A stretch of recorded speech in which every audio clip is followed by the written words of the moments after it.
Na última semana saiu uma pesquisa que deixou o Lula em total desespero. Tá derretendo nas pesquisas. Tá fraco e a previsão dos aliados é que isso é irreversível. Vai cair cada vez mais, principalmente com esse caso do Maduro e da Venezuela. Escancarou qual é a democracia que o Lula disse que queria de volta. O J.R. Guzzo fez uma matéria e nessa matéria ele escancarou o seguinte: cada vez mais é preciso falar aquilo que ninguém quer falar. O Lula tem condições de ser o presidente do Brasil ou tá igual o Biden, cada vez mais parecido com o Biden, falando coisas sem nexo que não ajudam em nada o país? Quem está por trás do Lula, assim como quem esteve por trás do Biden? São questões que ainda precisam ser respondidas. Então não esquece de se inscrever, curtir, compartilhar, que a gente vai direto ao ponto, aqui é sem enrolação, tá? Então vale uma inscrição aí. Bora lá. O J.R. Guzzo, ele fez a seguinte matéria, que eu achei super interessante. Todos, mas absolutamente todos, em volta de Lula, sabe que ele diz coisas cada vez mais sem nexo. E as discussões começaram assim em torno do presidente Biden. Ou seja, estaria o Lula já caminhando no sentido de ser retirado das eleições, como aconteceu com Biden? Estaria a esquerda já percebendo que já é velha, ultrapassada, é representado por uma pessoa que já está ultrapassada? O mundo de hoje não é o mundo de antigamente.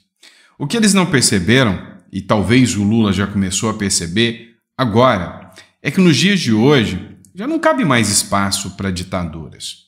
As redes sociais vieram para ficar. Podem regulamentar, podem restringir, mas uma coisa é fato: a informação é democrática. Ela vai chegar ao povo. O J.R. Guzzo escreveu o seguinte, e aí você vai me dizer se você concorda com as palavras do jornalista ou não. O jogo não acabou, claro.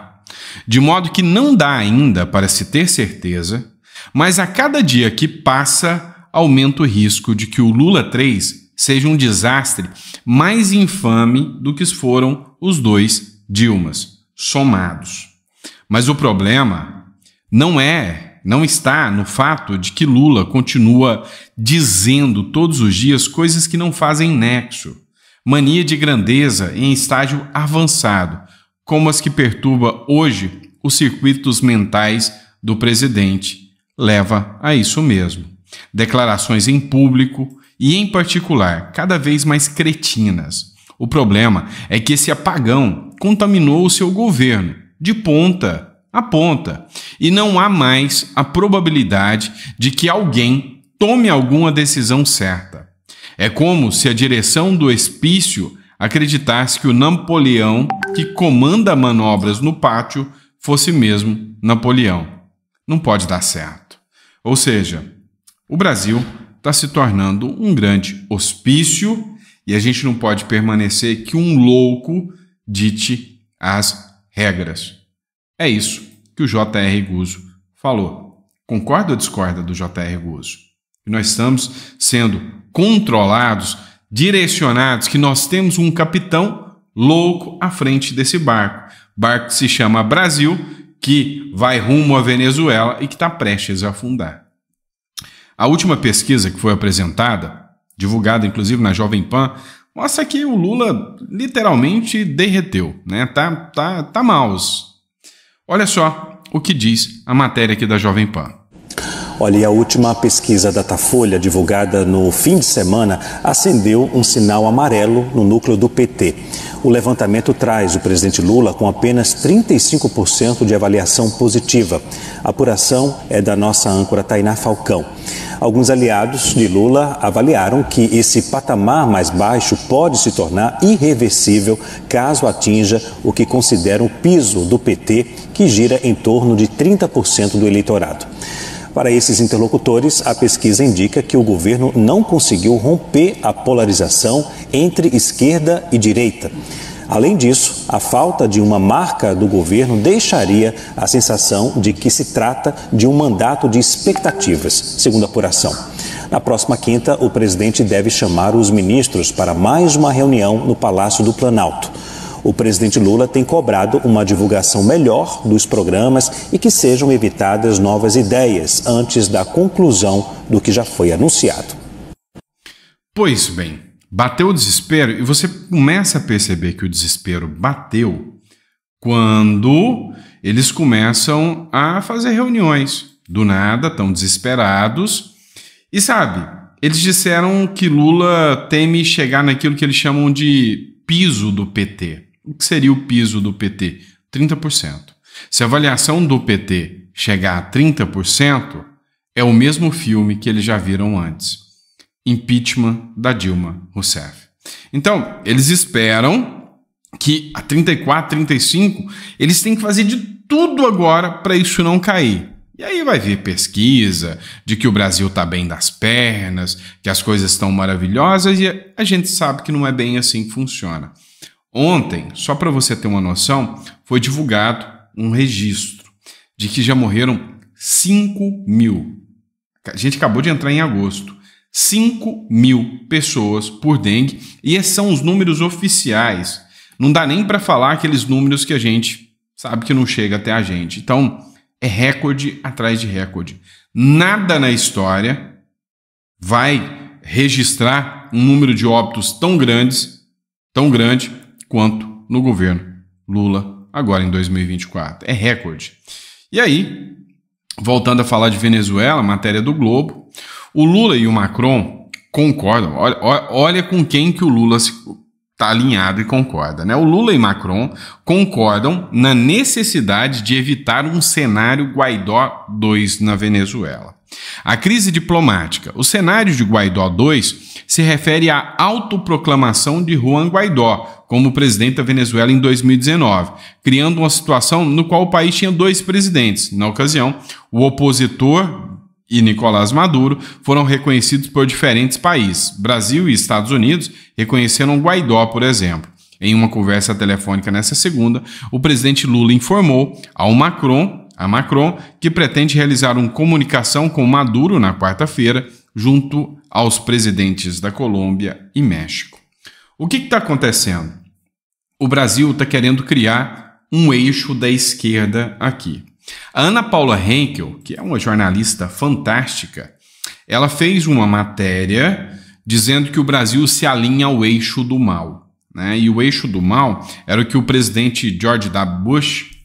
Bush ele classificava como Coreia do Norte, o Irã, entre outros países. E o Brasil está do ladinho disso mesmo. Só que aqui ele está querendo criar o eixo de extrema esquerda para servir de alicerce para blindar e proteger o ditador Nicolás Maduro. E agora o Lula está mais pressionado do que nunca, porque eles pressionaram o Lula para que o Lula se manifestasse sobre o que está acontecendo lá na Venezuela. O Lula, olha, precisamos das atas eleitorais. Pois bem, as atas eleitorais saíram. O Conselho Eleitoral da Venezuela entrega as atas de votação à Justiça. O presidente do Conselho Nacional Eleitoral da Venezuela, Elvis Amorós, disse na segunda-feira que entregou as atas eleitorais, os boletins de urna em português, ao Supremo Tribunal de Justiça do país. Tanto o CNE quanto o TSJ são alinhados ao governo do presidente Nicolás Maduro, Partido Socialista da Esquerda. Na sexta-feira, o órgão eleitoral confirmou a reeleição de Maduro com 51,6% dos votos. O Conselho, no entanto, não havia divulgado as atas. A oposição contesta o resultado e afirma que o vencedor do pleito foi Edmundo Gonçalves. As atas foram entregues, vão ser avaliadas, mas ainda não disseram se está tudo ok com as atas. Vem cá, todo mundo sabe que essas atas são fraudadas na Venezuela. E aí eu fico me perguntando, o Maduro deve estar pistola, pensando, por que eu fui deixar ter esse tal de voto impresso, essas atas eleitorais? Era muito mais fácil se não tivesse, não é? Então, o que aconteceu? Um trabalho gigantesco por parte do Maduro, porque, vem cá, acreditar que essas atas que foram apresentadas pelo Maduro são reais, não são falsificadas, é difícil, porque a oposição, de pronto, apresentou as atas, publicou na internet, e tem outra coisa que você tem que parar para pensar. Pensa comigo. Como que a oposição teve tantas atas? Porque o povo entregou as atas para a oposição, porque o povo, ao sair do pleito eleitoral, pediu, porque eles sabiam que poderia haver a fraude. E quase 70% entregou para a oposição. É sinal de que o povo está do lado da oposição.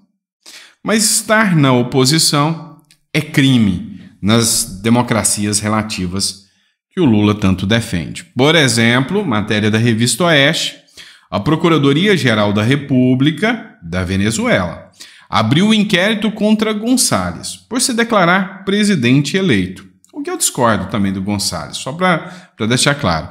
O chefe do Ministério Público da Venezuela, o Tarek Saab, anunciou nesta segunda-feira, 5, a abertura de um inquérito contra o ex-diplomata Edmundo Gonçalves e a líder da oposição do país, a Maria Corina Machado, sua madrinha política na disputa eleitoral. Conforme Saab, o motivo é a autoproclamação de Gonçalves como presidente eleito, que foi endereçada por Maria Corina, algo, abre aspas, à margem das leis e da Constituição. Isso porque, de acordo com o Procurador-Geral da República, apenas o Conselho Eleitoral pode declarar o vencedor da eleição. Na minha visão, o Edmundo Gonçalves, ele errou, tá? Ele errou, ele não deveria ter feito essa autoproclamação, porque realmente fica o retrato do Guaidó, tá? Então, assim, alguns países vão reconhecê-lo, outros não. Ele se autoproclamar, como o Guaidó fez, acaba virando um repeteco de algo que a ditadura já conseguiu controlar e dominar. A diferença aqui é que o Guaidó não teve os votos. Aqui a gente sabe que o Edmundo Gonçalves teve sim os votos. E aí, como eu disse para vocês, sempre virá alguém para dar aquela ajudinha. Nesse momento, é o momento em que todo mundo está questionando. Será que o Lula é democrata mesmo? Será que o Lula, com aquele discurso de pela democracia, está defendendo a democracia mesmo? Ah, vamos dar uma ajudinha, né? Matéria do portal R7, o Brasil, né, segundo um estudo, é o 51º país mais democrático, atrás de Chile, Uruguai e Costa Rica. Olha só, o Brasil é a pura democracia. O Brasil ocupa 51%, posição dos países mais democráticos do mundo, com 6.068 pontos, com 6,68 pontos, segundo um estudo publicado recentemente. O país teve a pontuação inferior a nações da América Latina como o Uruguai, que é o país mais democrático da América Latina toda, Chile, Costa Rica e Panamá. O primeiro lugar da lista é ocupado pela Noruega, em seguida Nova Zelândia, Islândia, blá, blá, blá, blá, blá, blá. Vamos lá. Estranho, né? Uma publicação como essa falando quanto o Brasil é democrático. No momento em que o Lula é questionado em sua democracia. O Lula está sendo alvo de pressão internacional para condenar a fraude em vitória do Maduro. Na verdade, esses países que estão questionando o Lula estão apontando o dedo na cara do Lula e perguntando assim: ô Lula, vem cá, você não falou que você é democrático? Por que você não está condenando a Venezuela? Afinal, a Venezuela não está sendo democrática, não. Como é que vai ser, bebê? Vai, fala aí. Você está do lado da ditadura ou está do lado da democracia? Explica pra gente. Pois é, mais de 30 ex-chefes, ex-presidentes partiram para cima do Lula. Foram para cima do Lula sem dó. E aí o Lula tá o quê? Sem reação. Vai falar agora, ó, vamos ver o resultado das atas que foram entregues para o TSE da Venezuela. O fato é que quando se tem um TSE que está do lado do atual presidente, aí fica difícil para a oposição ser oposição. E sabe, uma das características marcantes da ditadura é não ter oposição. E aí o homem voltou. Pois é, eu estou falando do William Vac. O cara está em todas agora nas críticas ao Lula. Como eu estou gostando de ver a imprensa descendo a lenha no Lula agora. Eu tô achando bom demais assistir isso. O Tomé Abdu escreveu o seguinte: mais uma vez, o jornalista William Vac dá uma verdadeira aula de ética ao relatar a verdade sobre a relação do governo Lula com o ditador Nicolás Maduro. Parabéns ao compromisso com a verdade, né? Então, parabéns. Este pode ser chamado de jornalista com o J maiúsculo, tá bom? Dá uma olhada. PT e Lula se empenharam, inclusive com dinheiro do contribuinte brasileiro, para garantir a sobrevivência do chavismo e seus desatinos. Ao que tudo indica, essa cumplicidade não deu ao Brasil de Lula III qualquer alavanca sobre o comportamento de Maduro. O mesmo ocorre com a tentativa de criar uma espécie de eixo de esquerda com os governos da Colômbia e do México. Não existe, porém, nenhum plano para tirar a ditadura do poder. Lula pede em termos gerais o respeito à soberania do povo venezuelano. É exatamente isso que a ditadura chavista desrespeita há muitos anos. Pois bem. E aí, lembra quando eu falei que a Ana Paula Henkel falou sobre o Brasil se unindo com o eixo do mal? Pois é, tá cada vez mais. E a Ana Paula Henkel se manifestava sobre o Alckmin. Ela dizia que o Alckmin deu o retrato do que é o Brasil, ou seja, sem deixar o Lula se expor, figuras no entorno do Lula é quem se expõe. E estava lá o Alckmin, do lado do líder do Hezbollah, do Houthis, do Hamas, era o Alckmin. E aí, como eu precisava citar o Alckmin, eu resolvi pesquisar sobre ele hoje, né, para pegar a imagem. Beleza, apareceu isso aqui para mim. Justiça decide manter ação contra Alckmin por recebimento de doação ilegal em 2014. A Justiça de São Paulo manteve aberta uma ação de improbidade administrativa, ajuizada pelo MP do Estado contra o presidente Geraldo Alckmin, por receber pouquinho, tá? Pouca coisa. 8,3 milhões de doação eleitoral não declarada da construtora, olha quem? Adivinhem? Odebrecht, nas eleições de 2014.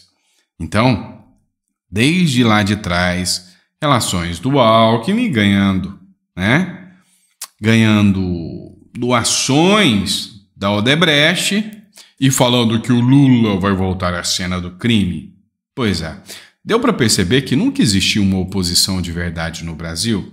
E lembra que eu falei nesse vídeo para você que sem oposição não há democracia? Pois é, nunca existiu oposição. Será que em algum momento do Brasil a gente realmente teve uma democracia? E aí, para encerrar, vamos falar do Lula. Judiciário livre e independente também é um dos requisitos da democracia. Mas o TSE arquivou uma denúncia de propaganda eleitoral antecipada em pronunciamento de Lula. Pois é, o Tribunal Superior Eleitoral, por meio do ministro Raul Araújo, declarou improcedente uma denúncia do PSDB que alegava crime eleitoral durante o pronunciamento do ministro do Trabalho, Luiz Marinho, no Dia do Trabalhador. O partido tucano havia argumentado que o pronunciamento de 1º de maio promoveu indevidamente o governo Lula e enalteceu a figura do presidente, configurando propaganda eleitoral antecipada. Gente, a gente vê uma abusividade atrás da outra. O TSE que vai esse processo aqui é mostrar que ele não teve nenhum momento aqui compromisso com a verdade aqui, tá?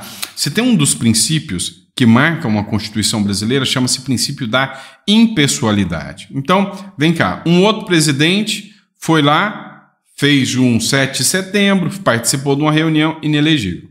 O Lula simplesmente usa a máquina pública ao seu bel prazer para fazer uma propaganda institucional falando Lula lindo, o governo do amor à democracia voltou. Tudo lindo, maravilhoso, uma beleza, né? Tá tudo bem. O dinheiro público para falar que o Lula é o homem mais honesto desse mundo, né? Ah, não vamos esquecer também da Janja. O dinheiro público bancando a Janja, que não é nada, literalmente nada para a administração pública. Não foi eleita, não foi concursada, não foi empossada a nada. Mas ela pode viajar bancar a viagem para Paris em hotéis de luxo com dinheiro público? Pois é, mostra que esse governo não respeita, mas nem um gadiquinho assim, pô. Nada. O dinheiro público. E não sabe o que é o princípio da impessoalidade. Essa é a realidade, tá bom?